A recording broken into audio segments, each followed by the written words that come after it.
Alrighty, we're going to go ahead and get started with our next session. This is our second to last session of the day, so we're almost there. What's that? 2 phones are lost. Apparently 2 phones have been lost, so if you are missing your phone, let me know. All right, so I'd like to welcome up our next panel, our moderator, Nisha Trivedi. She is a rare disease patient advocate for the epidermolysis bullosa, and she currently represents EB Research Partnership on the Every Life Foundation's Community Congress. She is also an RDLA Advisory Committee member. Welcome, Nisha, and the rest of our panel, who she will introduce.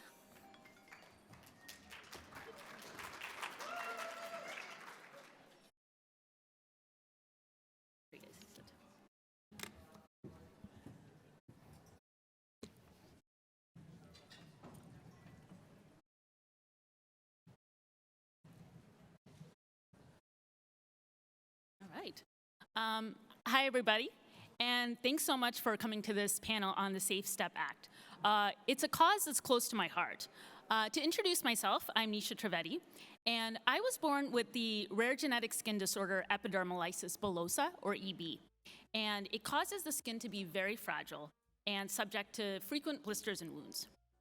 And to add to the fun, I also have a non-rare condition called eczema, which can cause severe itch, and clearly, fragile skin and the desire to scratch are a terrible combination. But a few years ago, my world-class dermatologist prescribed the biologic Dupixent. It is very effective, and it is also very, very expensive. In early 2023, after I'd been on the therapy for 2 years, my insurance company, the new one, denied the medication. They asked me to try a topical gel instead. 3 issues here. 1, I was stable on the Dupixent, and as we know in the rare community, if it isn't broke, don't fix it. 2, topical medications can aggravate or even cause wounds through their application. And 3, in the past, I'd already tried the medications that they'd suggested, and they didn't work. And so after a multi-week, multi-person battle with the insurance company, the PA was finally approved. All thanks to the persistence of my care team and our collective refusal to not take no for an answer. But we should not have had to go through that. Last year, something much more positive also happened. The FDA approved the first ever EB treatment. And the treatment is a localized gene therapy for a severe form of the condition that will help patients' wounds heal faster. My first reaction to the news, awesome. My second, insurance. What will they do? Indeed, I've already heard about some patients struggle with obtaining the medication. And as more gene therapies are developed, the EB community and so many other rare disease communities need to ensure that we have access to these life-changing products and that companies keep having the incentives to develop them. On the 15-year anniversary of the Every Life Foundation, I can't think of a more fitting tagline than unified, amplified, stronger than ever. In that spirit, let's band together, stay resolute, and advocate for the Safe Step Act to ensure that physicians have the power to make the decisions that are truly in the best medical interest in patients like us, and so that we can power or benefit from the power of innovation. And with that, I'd like to introduce you to the true experts on the Safe Step Act, our panelists. We have Sarah Buchanan, and Sarah is the Senior Director of Federal Government Relations and Health Policy at the National Psoriasis Foundation. She also serves as the co-chair of the Safe Step Act ad hoc coalition with the Arthritis Foundation and has a deep history of policy and lobbying experience. We also have Anita Wilkerson, a longstanding patient advocate. As a hereditary angioedema patient, she has participated in clinical trials, virtual advocacy meetings, and has written a blog that outlines how to secure prior approval from insurance companies for medications. Prior to retiring, she worked in the federal government, including the Department of Defense and the NIH for the Department of Health and Human Services. And then, of course, we have Dylan Simon, who currently serves as Director of Policy for the Every Life Foundation. And since joining the foundation, he has led impactful efforts on newborn screening and diagnostic policy issues, as well as annual appropriations efforts for the rare disease community. So with that, look forward to hearing from them.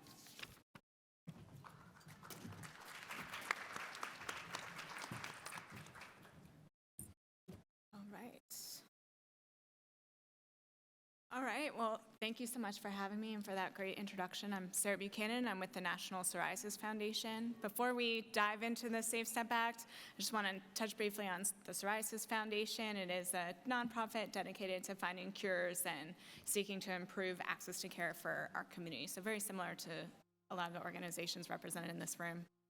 I'm going to cover what is insurance-mandated step therapy. I always get a lot of questions about the data, and the good news is there are a lot of studies about the impact of step therapy in our communities and actually the cost of that. Then I'll talk about the legislative background from the states and all the way up to why we're here talking about the Safe Step Act.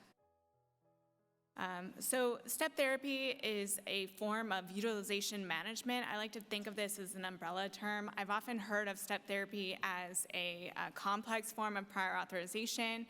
Step therapy is when a health plan requires patients to try and fail on one or more of their insurer-preferred treatments before the plan agrees to cover the treatment initially selected by the patient and provider.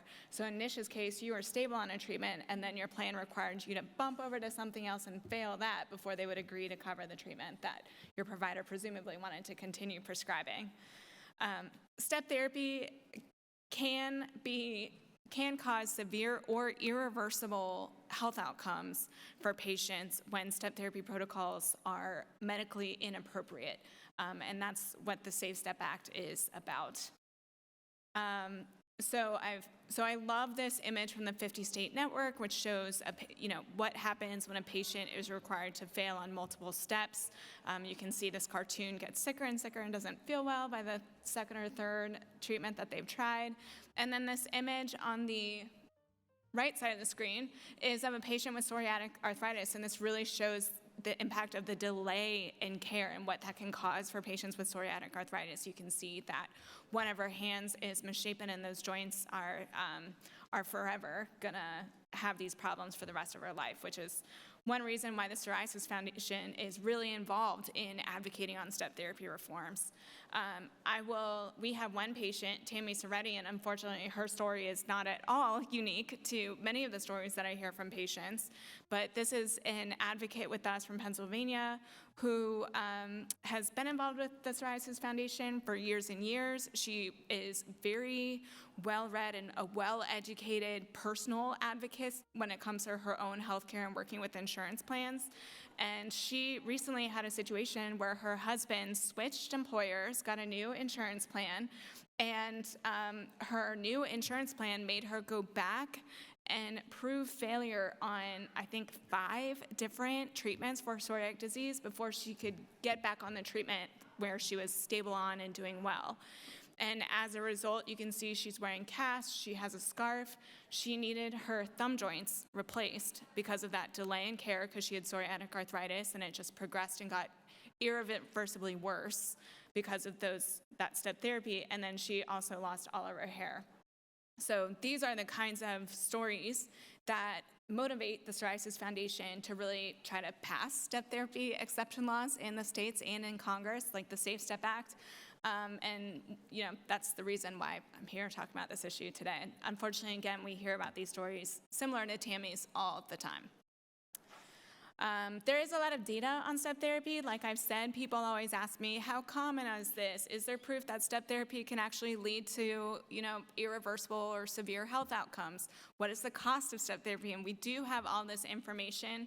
So if you're the kind of person that wants to know the data, pay attention to the next couple slides. If this is too in the weeds for you, no problem. One One point I'll make is step therapy is the most common form of utilization management applied to specialty drug coverage decisions. So one study found that it was applied to 40% of drug coverage decisions. And many step therapy protocols are more stringent than clinical guidelines. So I was not surprised to see in the psoriasis space that 99% of step therapy requirements from insurance companies were not aligned with clinical guidelines. These are just a couple other diseases and how often their step therapy protocols were more stringent than clinical guidelines, but this is not an exhaustive list, so your condition may be above or below these numbers. There are many studies across the disease spectrum that show that insurance-mandated step therapy affects health outcomes, which Nisha would know, Tammy would know, anyone that has experienced step therapy would viscerally understand this, and the data backs you up.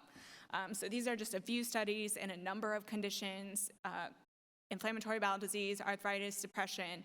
They all show that step therapy can reduce medication adherence, increase adverse events, increase the likelihood of serious adverse events, so going to the hospital, and result to, in cancer, we've seen step therapy can result in people forgoing life-saving treatments, which means they decide not to continue to pursue their own survival. They let the cancer take its course, which is, absolutely devastating in all of these disease states to see the impact of step therapy.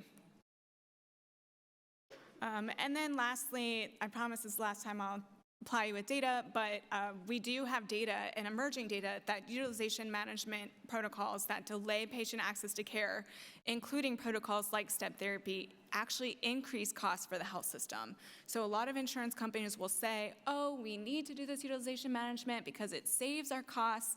And what we're finding is, no, actually it increases costs because patients are going to the hospitals, that's additional money. Patients are getting surgeries, those are additional costs. Physicians' offices are adding staff to deal with the unimaginable burden of utilization management. Those are additional costs to the health system. So you have just a lot of players just ramping up all of their activities and work because of utilization management. So one study found that utilization management, including step therapy, incurs an estimated $93 billion annually in the US. And so the Psoriasis Foundation, along with many other organizations, feel that there should be a de-escalation in utilization management, and we should make it easier for patients to access the treatments they need. And while I'm on this slide, I'll pause and say, another common question is, why are insurance plans doing this to people if it increases costs? And the reason is because they have two separate entities determining what their prescription drug formulary is going to look like, and then what their medical services, so surgeries and other direct patient services are going to look like. And so they're not seeing, when they slash funding for prescription drugs, they're not seeing the increase in the medical needs in that plan year. And when studies combine those two expenditures, they do find that in a lot of cases, step therapy actually increased costs on the medical benefit side. The group of business people, technical term, that come up with formularies and all these prescription drug policies are called pharmacy benefit managers, and that's going to come up later in this discussion. So just know that these PBMs or pharmacy benefit managers are not seeing the consequences of their cuts to prescription drug coverage in the medical benefit side because they're not responsible for that. So that's why you see just this terrible practice that really hurts patients and costs money in the insurance plans, and that's because they're often separating their prescription and medical services policies. So the good news is that 36 states have passed step therapy exception laws. So what these laws do is they require all state-regulated commercial plans to offer patients and providers a meaningful and expedient step therapy exceptions process. So if a patient is required by their health plan to try and fail a drug that they or their provider thinks is not going to work, they can seek a quick exception. And one thing, I'm lingering on this slide so each of you from your different states can see if your state has passed a law. The good news from an advocate perspective walking into Capitol Hill this week is that you can go to your legislators and say, Kansas has already passed this law. Texas has already passed this law. There's a lot of support in our state for a step therapy exceptions process.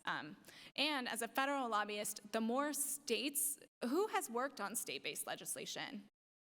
Yeah, so many hands. Well, give yourselves a round of applause because this is amazing success. I'm always in awe of state advocates, and I love the opportunity to combine our state-based work with our federal work, because from a federal lobbyist perspective, the more states that pass these step therapy exception laws, the easier it is from a federal lobbyist perspective to get Congress to do the same. So thank you for all of your work. I mean, you really set the tone for what we're able to achieve on the federal level. I've been asked many times, if my state has passed a step therapy exception law, why are we trying to pass the Safe Step Act in Congress? Like, why do I care? My state's covered. And the reason is because the state laws have a limited jurisdiction for commercial plans. So the state laws apply to commercial plans sold on the individual and small group markets and some fully insured plans. But they don't apply to many employer plans, particularly the self-insured employer plans. The entity with jurisdiction over employer plans is the federal government. And in between is kind of like this Venn diagram. Fully insured employer plans also have to follow what the states say. So really the self-insured employer plans, like the large employers like Microsoft, Amazon Web Services, Google, all of those groups are all under federal jurisdiction.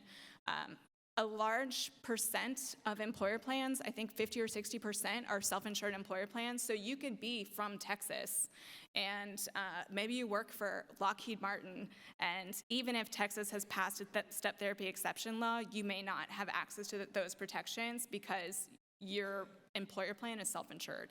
So that's one reason why we care very deeply about passing the Safe Step Act, because it ensures that all employer plans provide a step therapy exception process that we know works on the state level. And that way, if you're from New York, if you're from California or Texas or any of these states with a strong law, anyone with a commercial plan, if the Safe Step Act passed, would have access to these protections.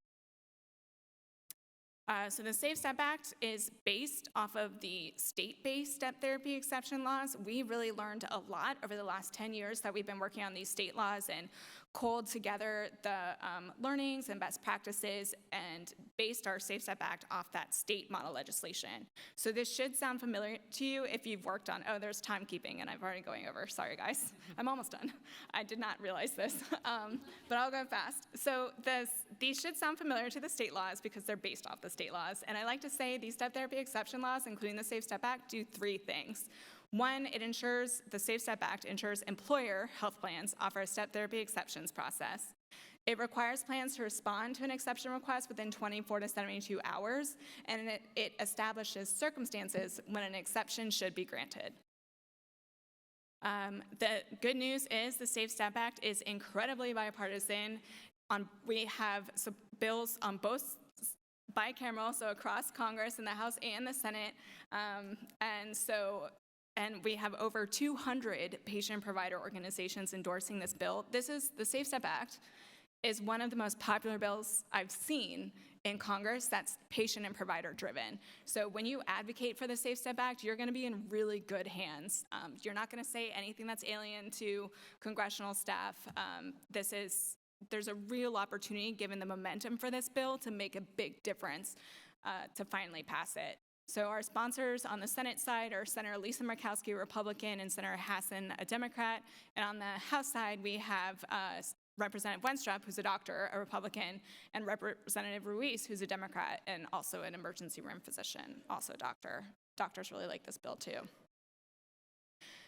This is my second to last slide. I promised I would come back to pharmacy benefit managers. We have an exciting chance to pass the Safe Step Act this Congress. So it can take on average 10 years to pass the Safe Step Act, and depending on which years you're counting, we're around year 5 or 7, so we're tracking pretty good with that. And for the first time ever, our relevant Senate committee marked up and passed this Safe Step Act, which is huge, and they positioned us in a larger health policy package called the Pharmacy Benefit Manager Reform Act, which is poised to pass Congress this year. Unfortunately, the House did not include it in their Pharmacy Benefit Manager Reform bill. So what we need to do in order to pass Congress and try to ride this wave of pharmacy benefit manager reforms is, one, we need to increase co-sponsors in the House. So in my last slide, I showed we had 159 House sponsors. We need 218 House co-sponsors. We need to get to that over half mark because that's the voting threshold in the House. And then two, we need to urge legislators to encourage congressional leadership to include the Safe Step Act in the final Pharmacy Benefit Manager Reform Act. One thing I'll say about this PBM reform process is that it's very industry driven. So legislators are listening to insurance companies, they're listening to pharmaceutical companies, they're listening to pharmacy benefit managers. The Safe Step Act is the only patient and provider driven bill that made it through a markup and is even on the table. PBM reform is not complete if it doesn't address concerns that patients and providers have about pharmacy benefit managers. We need Congress to represent the patients in this PBM reform package, and they can do that by including the Safe Step Act in that PBM reform package. So to close, promise I will finish here. One, we want legislators to co-sponsor the Safe Step Act, especially when you're all, like House and Senate, we want all legislators, but we're especially driving for more House co-sponsors. And then we also want to tell legislators to pass the Safe Step Act in the final PBM Reform Act and take a stand for patients and providers. So with that, I'll close. Thank you.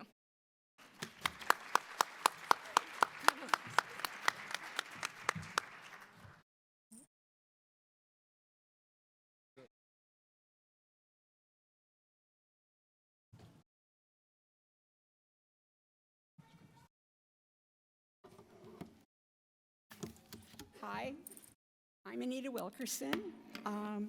I don't have slides, so you don't have a pretty show. I'm a patient. I have hereditary angioedema. It's referred to in shorthand as HAE. It is an exceedingly rare and potentially life-threatening genetic condition. It involves recurrent attacks of severe swelling in various parts of the body, including the throat. Swelling in the airway can restrict breathing, and it can be fatal. So when we talk about implications of the Safe Step Act, for people like me, that implication is permanent. Episodes can be triggered by physical trauma or emotional stress. However, the swelling often occurs with no trigger at all. My first symptoms occurred when I was 6 and was the start of a 12-year diagnostic journey that ended when I was 18 when it was finally diagnosed. But even after diagnosis, like many other rare diseases, although it had been identified, it was poorly understood and not well managed. Although I was being treated at the time with androgen steroids with all of those side effects, I had frequent breakthroughs, and they usually resulted in a trip to the ER to clear my airway. In 1999, the US HAE Association was formed, and by 2011, we had rescue medicine, and they had become available, and I used them. Although rescue medicines helped me to manage my disease better, it was a bit like being in a lifeboat. You're surviving, but you certainly aren't normal. And I wanted to get back to the cruise ship. So the search for preventative treatments continued. And in September of 2018, my physician put me on a prophylactic treatment that worked very well. I progressed from a twice-a-month treatment to once per month. I was on the cruise ship, or in my case, I was actually living a normal life. By this point, I had retired, so I was looking forward to traveling. However, in October of 2018, my insurance company objected and said that they could only cover a different medication instead of the medication that my doctor had prescribed. By November 1st, I had exhausted my supply of the first medication, so I was forced to go on their medication. It did not work. During this time, I experienced 14 breakthroughs, multiple trips to the ER, multiple hospitalizations, just to get the swelling under control and keep my airway clear. In addition to adjusting the dose to control the episodes, my physician quadrupled them. My physician and I were sending multiple appeals to the insurance company and the pharmacy benefits manager, proving the science, using the findings of a medical advisory board, and proving the medical necessity for the original prescription. However, they were not listening. Finally, as a last resort, there was a peer-to-peer call between my physician and the pharmacy benefits manager physician. My physician pointed out that between the quadruple doses of their preferred medication, the extensive use of rescue medications, the ER visits, and multiple hospitalizations, I had cost the insurance company about triple what it would have cost them to just give me the medicine in the first place.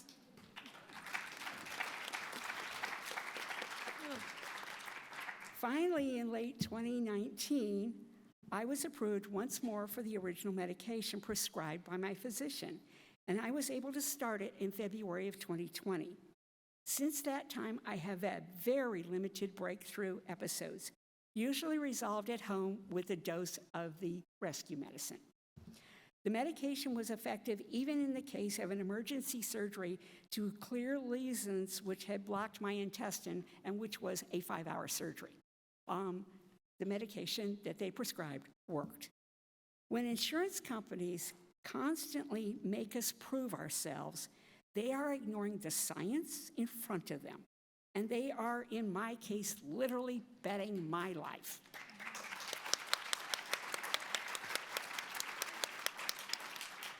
The impact is highly stressful, often causes more breakthrough episodes, and is frankly cruel. This is why it is so important for us to advocate for the Safe Step Act tomorrow on Capitol Hill.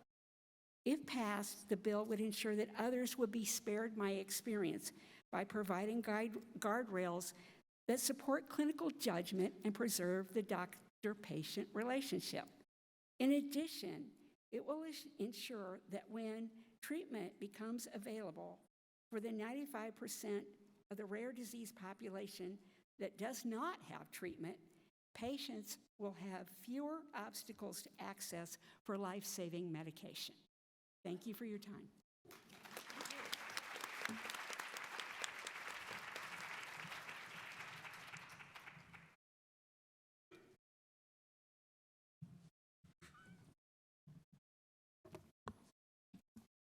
Good afternoon, and thank you all for being here today. I know as we get into the middle afternoon, the day's lagging a little bit, but I promise thank you so much for being here. We're getting there, and you guys have been such great advocates today, and thank you for taking the time to be here.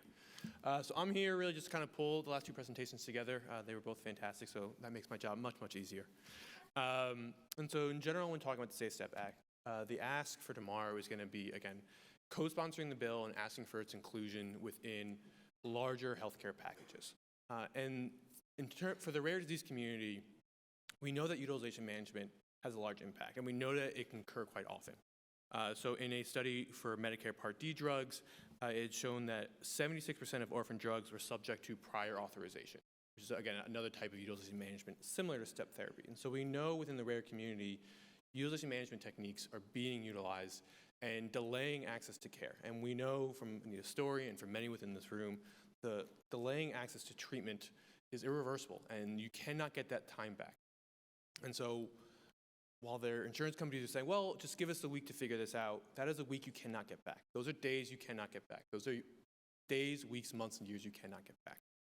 So when talking about the Safe Step Act, it's important to recognize and highlight that fact, because we know that these delays not only can impact the individuals themselves, but we know there's a larger economic burden. Sarah touched on this before, but we know from the economic burden of rare disease study that you're having multiple visits along the way. And we know that direct medical costs, a big part of that is inpatient costs. And so if you're receiving the proper treatment, then you're not having necessarily go go into the hospital and get that treatment. You're able to start earlier and get the treatment that you need. And to Anita's point, that's going to save money in the long run. And so it's important to highlight that fact. In addition, we also know that step therapy can be utilized for treatments, but it can also be utilized for symptom management. And so it's not just, okay, I have the treatment that's going to help, but how can I help manage the stress that I'm feeling? How can I help manage some of the inflammation? That's not necessarily a cure for my condition, but helps me live my life better.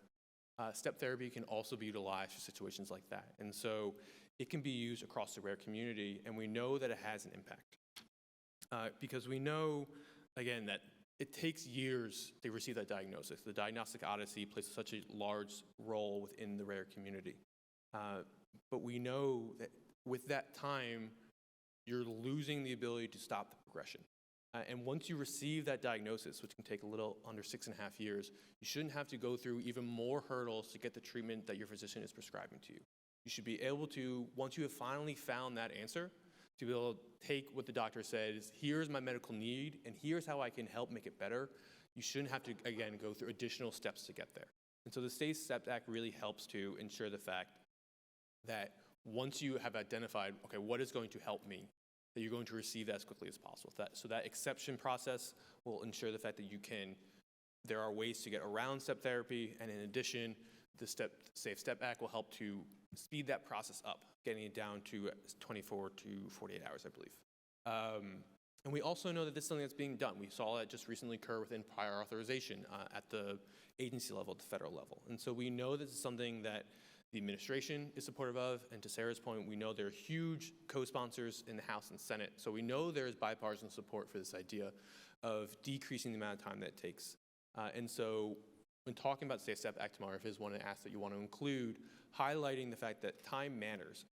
Getting to the treatment faster matters. And we know there's bipartisan support. And then if the representatives and senators would support it, we can really bring impactful change to the rare community. Thank you guys for your time today.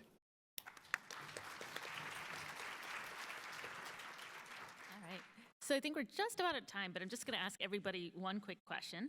And I'll begin with Sarah. So Sarah, you gave us so much great information already, but if there are just a couple key points on the Safe Step Act that you'd like advocates to bring to their legislators tomorrow, what do you think they would be? That's a really good question. To be honest, I had a chance to prepare for this response, but really I'd like to take what Anita said. The Safe Step Act would help preserve the patient and provider relationship. It's an extremely popular bill on both the state and federal level. It's the only patient-driven bill in the pharmacy benefit manager reform package. We really need legislators to take this opportunity to step up for patients. So we want them to co-sponsor the Safe Step Act and ask them to include it in the final. You could just say PBM if pharmacy benefit manager has too many syllables, which I personally think it does. But we want legislators to co-sponsor the Safe Step Act and include it in the final PBM reform package. Awesome. And then Anita, of course, your story highlights the importance of patients being able to receive the treatment or therapy their doctors prescribed and deemed best for them. When you speak to your members of Congress to explain this, since you have so much experience, what have you found to be an effective message?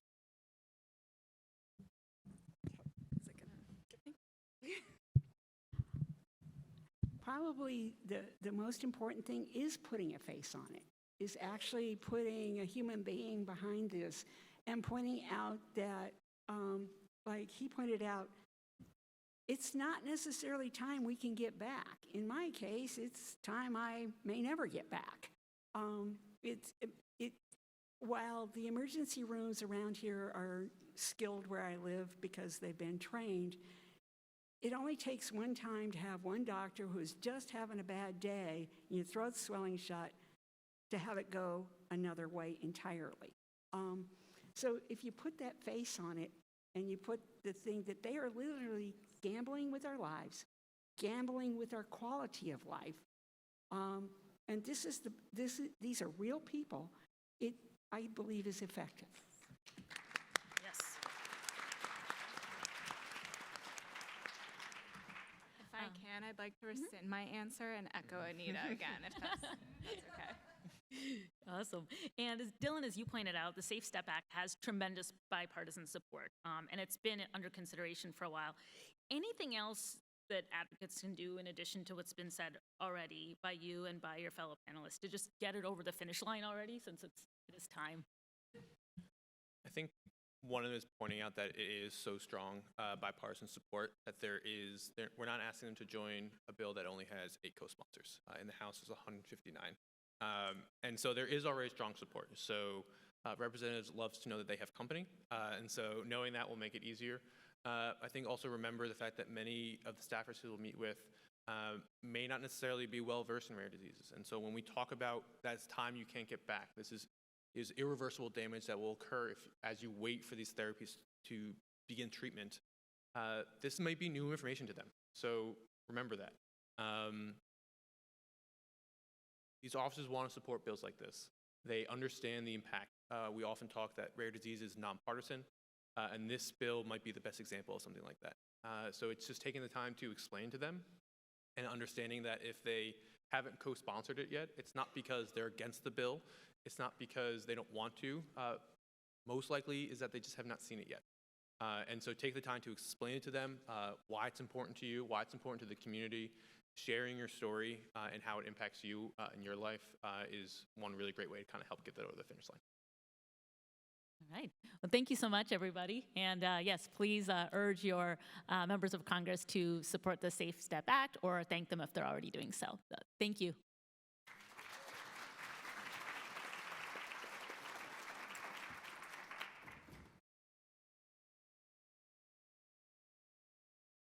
Yeah, we're done.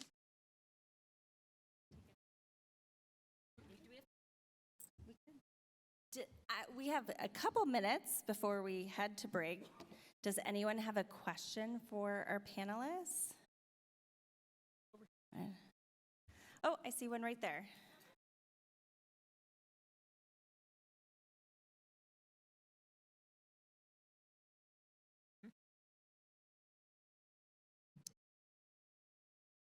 I haven't seen that. So the question is, does Congress, there's a lot of varying information on whether Congress will do PBM reform this Congress or not. And I guess a recent article just got published saying they're not. I haven't, so I think that's helpful to know. I haven't seen that. I will say though, Congress does what they have pressure to do. So I did see a letter of over 20, I think, state attorneys generals just sent a letter to Congress urging them to do PBM reform this session. But then also if they're hearing from your patient, like their constituents, y'all tomorrow, that you want to see the Safe Step Act passed and the PBM reform is a great vehicle to do that, then that also puts pressure on them to take action. Unfortunately, in Congress, well, I mean, you could debate about the Founding Fathers and all that, but Congress is designed not to do anything, so they really do need to hear from you to be motivated to lean forward and actually try to pass something, especially for patient-driven issues.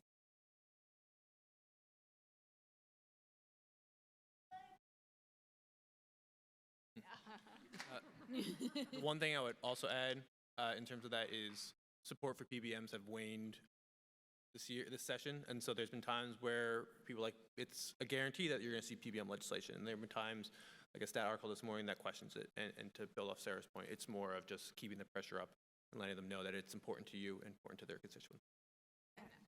I thought this was a really great comment over here. Like she said, it's not like it's not an election year. So this is absolutely such a great point that, that they're particularly sensitive to what their constituents, you all, are telling them tomorrow. So it's great timing. How about one more question? I see a hand raised there. Oh.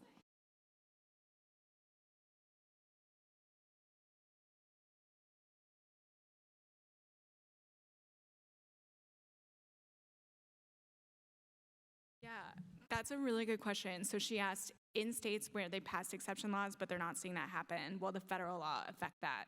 So I'm going to address that question in two parts, and you should probably put the 10-minute timer up again. Just kidding. So I've been leading a project with other organizations to assess how the state laws are working. And what we're finding is that they are working for state-regulated plans most of the time. Sometimes there may be instances where there's a lack of education, and so we're trying to build up an education campaign to help patients and providers and those state-based insurance companies know that this is the law. Where patients and providers in the states that have passed therapy reform laws feel like it's not working is usually when it's a patient with an employer-based plan that's just not regulated by the states. So in those circumstances, when that patient has a self-insured employer plan, like, any employer that's probably that's larger, like 500 or more, 200-ish, 300 or more employees, they may just not be regulated by that state law. And so in those instances, the Safe Step Act would help those people. But that's a really good reason to pass the Safe Step Act is providers in Kentucky may not know if if they have multiple patients coming to them, which ones have state-regulated employer plans and which ones have federally regulated employer plans. So we really need to pass the Safe Step Act. So I was just curious, only because I live in Connecticut, my plan is to the marketplace, and I've needed the exception for the last probably 3 years now. I've now fought all the way up to the Office of the State Healthcare Advocate, and they filed 3 appeals on my behalf. I just got my final denial letter. I'm out of options. Yeah. So I'm just curious if passing it at the federal level will make Connecticut think twice and possibly change the outcome at all and get that exception protection put in place for patients like me. We're not denied. I think to the extent that all water lifts all boats, yes, but technically from a policy sense, no, because it applies to the employer plans and not those. The Safe Step Act applies to employer plans and not the state regulated plans. But maybe we can exchange information and work with the state coalitions on the implementation process together. Wonderful. Well, thank you to our panel. Thank you so much.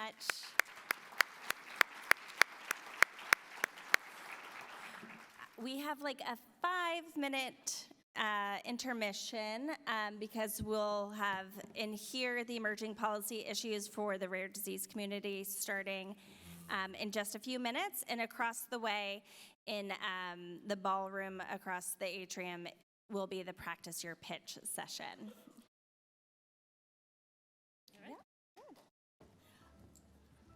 Also, if you haven't picked up your travel reimbursement yet, now would be a good time to do it over by the registration tables.